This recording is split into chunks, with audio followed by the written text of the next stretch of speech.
Assalamualaikum warahmatullahi wabarakatuh. Perkenalkan, nama saya Rahmawati Nihe. Saya mahasiswa PPG jurusan Sejarah. Saya akan melaksanakan PPL Aksi 1 di kelas 10-6 SMA Negeri 1 Kilamuta. Terima kasih. Assalamualaikum warahmatullahi wabarakatuh. Waalaikumsalam warahmatullahi wabarakatuh. Apa kabar semua? Baik. Bagus, syukur alhamdulillah masih dipertemukan untuk pertemuan hari ini ya. Sebelum memulai pembelajaran, Ibu meminta dulu satu orang untuk dapat memimpin doa agar pembelajaran hari ini bisa mendapatkan rahmat, pahala, serta bisa kita jadikan suatu proses untuk kita mempraktekannya ke depan, ya. Boleh saya tunjuk Al-Alif untuk bisa memimpin doa, silakan.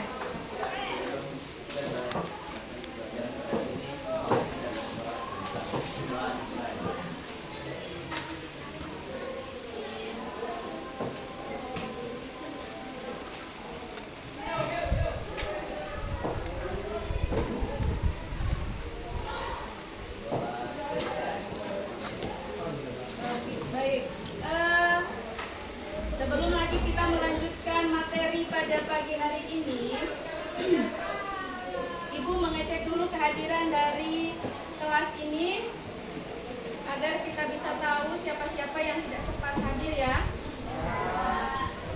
Ibu panggil satu persatu dulu.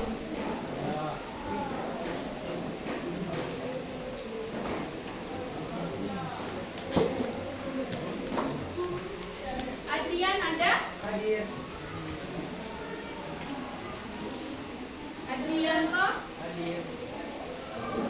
Afif Murija? Arya Saputra? Hadir. Febrianto Arifu? Hadir. Fikrian Samatana? Hadir. Baik, untuk yang tidak sempat hadir pada hari ini, insya Allah kita doakan bersama.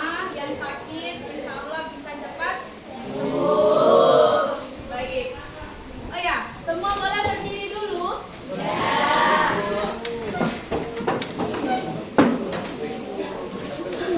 Jadi, sebelum kita lanjutkan materi pada hari ini, kita ambil gerakan untuk menyanyi penyemangat dulu ya. Kita menyanyikan lagu nasional dulu untuk memulai pembelajaran.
Indonesia. Yang perlu kita jabarkan tentang apa? Kronologi. Ya, jadi untuk kita dapat menguraikan suatu peristiwa berarti kita yaitu menjelaskan atau menguraikan kronologi. Jadi untuk tujuan pembelajaran kita hari ini yaitu memahami konsep berpikir diakronik atau kronologi dan periodisasi dalam sejarah sebagai salah satu cara kita untuk melakukan yang namanya pengamatan dari berbagai peristiwa. Oh ya, sebelum kita mengamati suatu peristiwa, kita tahu dulu jalan cerita peristiwa tersebut ya. Karena kalau kita menguraikan yang namanya periodisasi, kronologi, itu kita harus berurutan. Iya, karena sesuai dalam berpikir diakronik berarti kita menguraikan peristiwa yang sudah terjadi. Ya. Seperti pada berpikir diakronik atau definisi dari diakronik itu sendiri adalah sesuatu atau peristiwa yang sudah dilampaui. Karena dalam bahasa Yunani diakronik itu diartikan dia adalah melampaui dan kronos adalah waktu. Jadi suatu peristiwa atau waktu yang sudah terlewati. Dalam berpikir diakronik kita harus ada tahapan-tahapannya dulu, ya. Dalam berpikir diakronik itu kita punya tahapan-tahapan yang kita sebut sebagai ciri-ciri berpikir diakronik, ya. Ciri-ciri berpikir diakronik itu sendiri ada 5. Yang pertama, dia harus bersifat vertikal. Kenapa dia harus bersifat vertikal? Karena dia diuraikan dari awal hingga akhir. Yang kedua, itu dia lebih menekankan pada proses. Proses peristiwa itu terjadi, ya, dari awal peristiwa. Contoh, kita mengungkapkan tentang kemerdekaan Indonesia. Ketika kita mengungkapkan tentang peristiwa kemerdekaan, berarti kita menguraikan dari mana? Dari peristiwa Rengas Dengklok, ya kan? Kemudian kita menguraikan peristiwa penyusunan teks proklamasi. Kemudian ada rapat yang dibentuk dalam BPKI. Yang berikut kita masuk pada pembacaan teks proklamasi. Itu butuh yang namanya tahapan, sehingga pada berpikir diakronik ini yang diuraikan adalah prosesnya. Ya. Yang berikut cakupan kajiannya lebih luas. Ya. Kenapa dikatakan cakupan kajiannya lebih luas? Karena pada proses berpikir diakronik itu kita menguraikan peristiwa itu secara jelas, ya, secara runtut, berdasarkan zaman, berdasarkan masa. Perlu kita ketahui bersama. Saya kaitkan dengan kehidupan sehari-hari kalian. Ketika kamu tumbuh kembang, kemudian menjadi dari anak-anak menjadi remaja, kemudian menjadi dewasa, itu ada prosesnya kan? Ya. Itu butuh proses yang panjang. Maka semua itu tertuang pada cara kita untuk menuangkan peristiwa itu ketika menggunakan konsep berpikir diakronik. Yang berikut, ciri yang ketiga, ciri yang keempat adalah pembahasannya pada waktu. Karena kembali lagi, berpikir diakronik itu dia menguraikan lebih banyak pada waktu, tetapi sempitnya pada ruang. Yang kelima adalah terdapat konsep perbandingan. Kenapa terdapat konsep perbandingan? Karena di diakronik itu ada 2 konsep, ya. Konsep periodisasi dan konsep kronologi. Ya. Yang kita ambil dulu yang pertama adalah konsep kronologi. Di konsep kronologi itu kita menguraikan peristiwa secara bertahap, secara runtut, ya, berdasarkan peristiwa itu dari awal hingga akhir. Ketika yang diharapkan konsep kronologi itu yang ditakutkan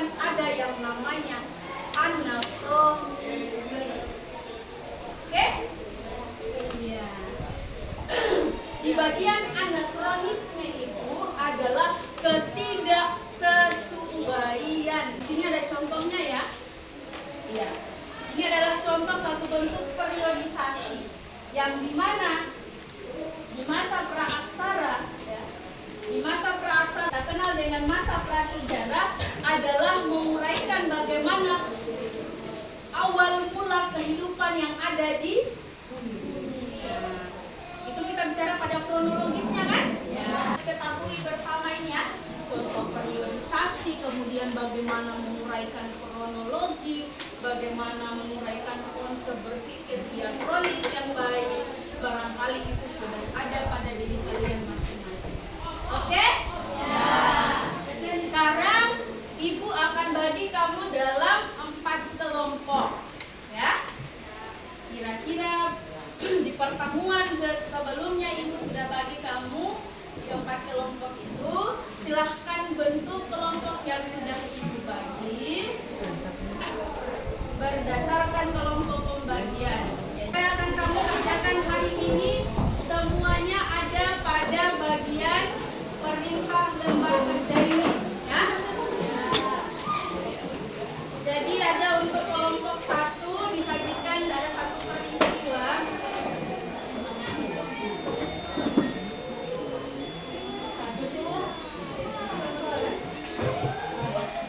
Ini kelompok 2.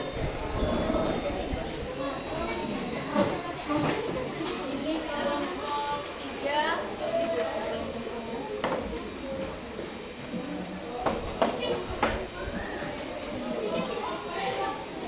Oke, untuk proses pengerjaannya, ya, silakan baca baik-baik. Di situ ada peristiwa.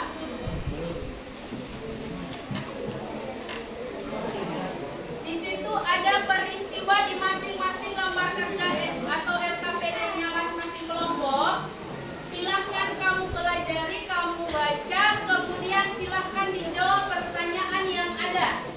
Ya, berdasarkan perintah pertanyaan yang ada pada lembar LKPD atau yang kita sebut lembar kerja peserta didik. Nah, Ibu kasih waktu 15 menit untuk dapat mengerjakan soal yang ada.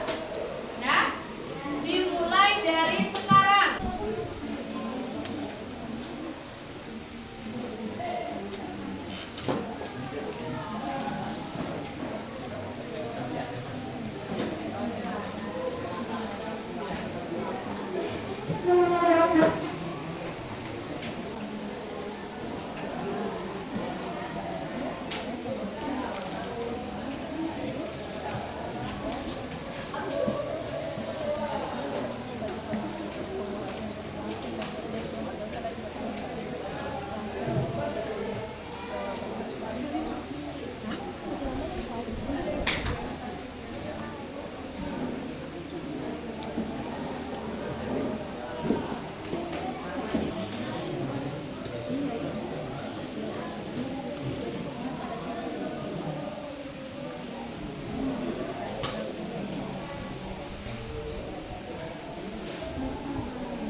Kira semua jelas dengan soalnya? Jadi soal pertama untuk kelompok 2 ini ada menganalisis perbedaan dari berbagai periode revolusi industri toh. Kedua ini ya. Ini kelompok 1. Kelompok 1 berarti yang kamu uraikan adalah revolusi industri. Ya. Assalamualaikum warahmatullahi wabarakatuh.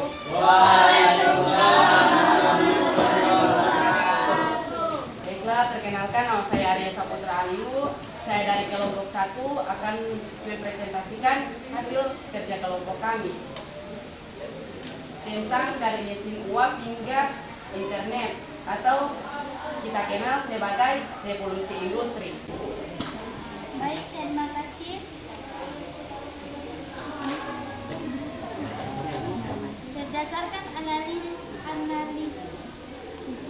analisislah perbedaan dari berbagai periode revolusi industri.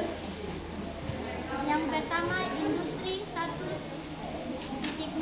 Pada tahun 1800-an, mesin bertenaga air dan uap dikembangkan untuk membantu para pekerja. Seiring dengan meningkatnya kemampuan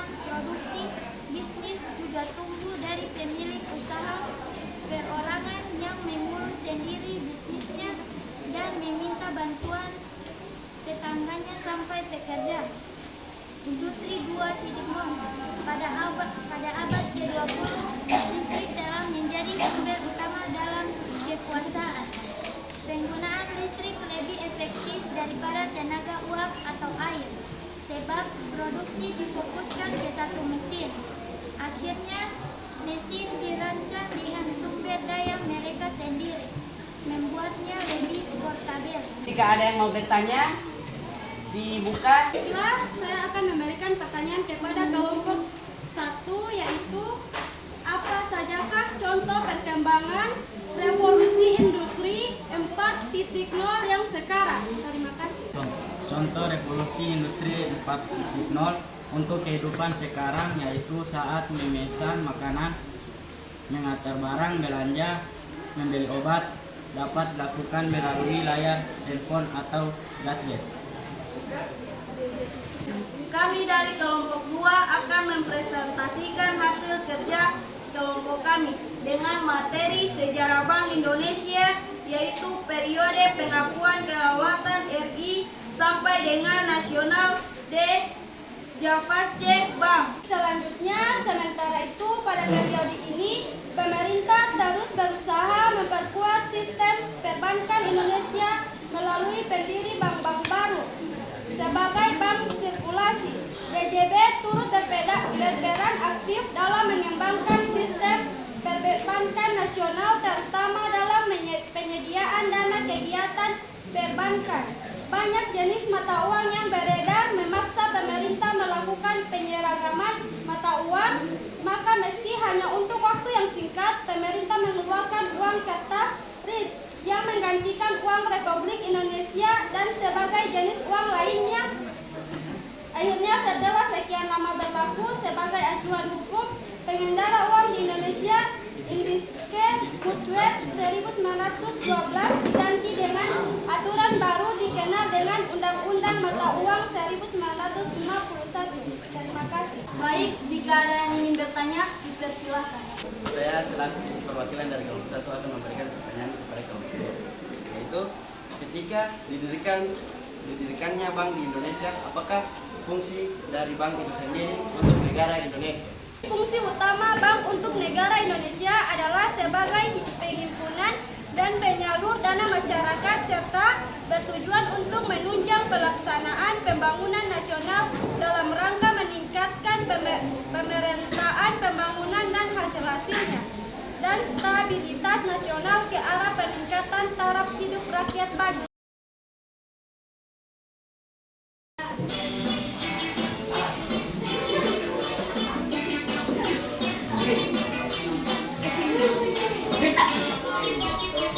Tangan diputar-putar bertepuk tangan. Tangan diputar-putar tegaklah bahu. Tangan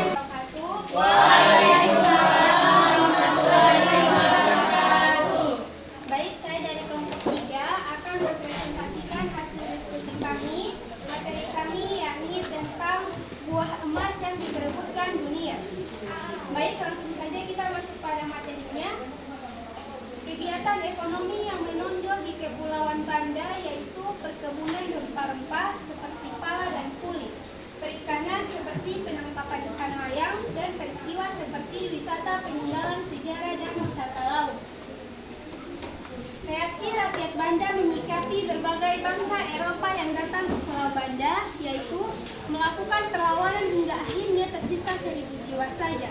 Hal ini disebabkan oleh keserakahan bangsa Eropa yang ingin menguasai perdagangan pala hanya tumbuh di Banda.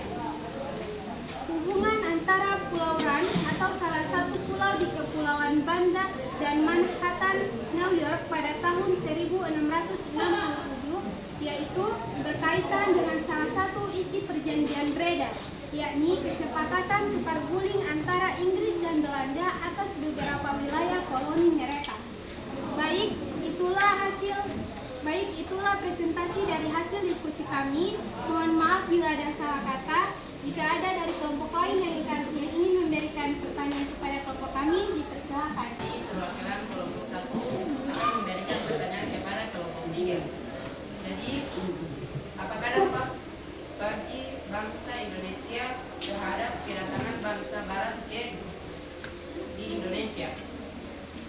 Terima kasih.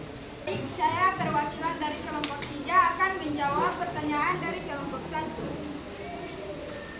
Kedatangan bangsa Eropa ke Indonesia memberikan dampak negatif dan positif. Dampak negatif, rakyat merasakan kesengsaraan yang berkepanjangan, kemiskinan merajalela, penderitaan yang luar biasa yang dialami oleh rakyat. Dampak positifnya, pembangunan infrastruktur pendidikan yang dirasakan oleh bangsa Indonesia dan rakyat dapat mengenal komoditas barang yang laku di pasaran. Perkenalkan, nama saya Rahmawati Kilo. Saya dari perwakilan kelompok 4 akan mempresentasikan diskusi kami. Di diri kami menjadi tempat menuntut ilmu bagi tenaga ahli. Guru sekolah ini didatangkan langsung dari Belanda. Mata pelajaran umum yang diajarkan adalah menulis, membaca, dan melatih tanda tangan, bahasa Belanda, sejarah Belanda, dan budaya Belanda, geografi, dan matematika. Dari diskusi kami, jika ada yang ingin bertanya, dipersilakan. Baik, saya perwakilan dari kelompok 3 akan memberikan pertanyaan kepada kelompok 4, yaitu apa fungsi dari pendirian Princess Juliana School. Baik, terima kasih. Saya akan menjawab pertanyaan dari kelompok 3. Berdirinya Princess Juliana School bertujuan untuk memenuhi tenaga ahli yang dibutuhkan oleh perusahaan-perusahaan swasta yang berada di Hindia Belanda.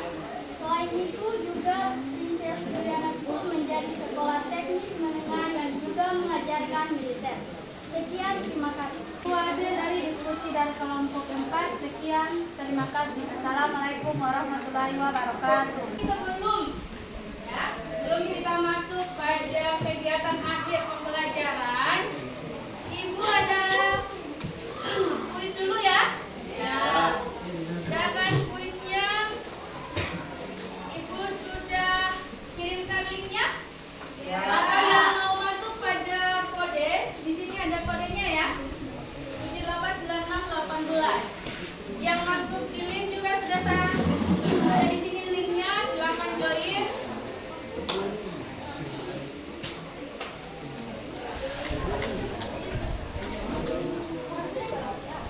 Nanti silakan kamu jawab pertanyaan yang ada pada soal. Ya. Baru 2 orang yang join, baru Apriani sama Adrian. Oke.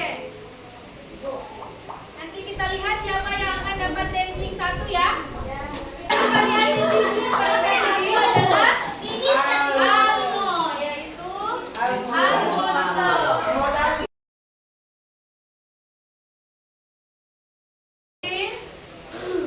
Kita menutup untuk bagian pembelajaran, sebelum menutup pembelajaran pada hari ini. Kira-kira ada yang bisa menyimpulkan dari pembelajaran awal kita hari ini sampai di akhir? Ibu persilahkan yang bisa menyimpulkan pembelajaran materi hari ini atau pembelajaran kita hari ini. Barangkali ada yang bisa menyimpulkan. Adrian bisa. Dari awal sampai akhir yang dapat saya simpulkan ialah bahwa dalam menelaah sebuah peristiwa sejarah diperlukan konsep berpikir kronologis dan konsep berpikir periodisasi. Nah, dengan berpikir kronologis kita dapat menghubungkan peristiwa-peristiwa yang sudah terjadi dengan konteksnya dan memahami dampak dari peristiwa itu sendiri. Contoh pada yang tadi kita telah bahas, yaitu revolusi industri. Kita dengan membahas peristiwa revolusi industri kita dapat mengetahui bahwa revolusi industri dapat memberikan 2 dampak, yaitu dampak positif dan dampak negatif. Nah, dan dengan adanya pembagian waktu atau periodisasi sejarah bermanfaat lebih mudah, yaitu memudahkan kita dalam mengingat atau mengenai peristiwa yang sudah terjadi di masa lampau. Dan apabila tidak ada periodisasi ya teman-teman, maka peristiwa yang sudah terjadi mudah kita lupa atau akan begitu banyak dan akan sulit kita dalam mengingatnya. Itu saja yang dapat saya simpulkan. Lebih dan kurangnya saya mohon maaf. Belajar tentang suatu peristiwa berarti kita mampu menguraikan kronologinya dari awal hingga akhir. Kemudian peristiwa itu penting buat kita ingat ya, buat kita ketahui kenapa dia penting. Karena peristiwa itu ketika kita berada di zaman sekarang, ketika kita mengetahui yang namanya peristiwa, maka kita akan tahu bagaimana peristiwa itu terjadi, bagaimana kronologisnya dan bagaimana periodisasinya. Barangkali bagaimana untuk pembelajaran hari ini? Apa kira-kira yang menurut kalian dikurang dari pembelajaran hari ini? Yakin tidak ada kekurangan? Terima kasih untuk hari ini. Pembelajaran hari ini saya tutup. Insya Allah kita berjumpa lagi di pertemuan yang berikutnya, masih dengan lanjutan materi konsep kronologi, diokronik dan periodisasi dan kronologi. Tapi kita lanjut dengan materi berpikir sinkronik. Oke. Terima kasih untuk hari ini. Insya Allah kita akan berjumpa lagi pada pertemuan selanjutnya dalam keadaan sehat walafiat.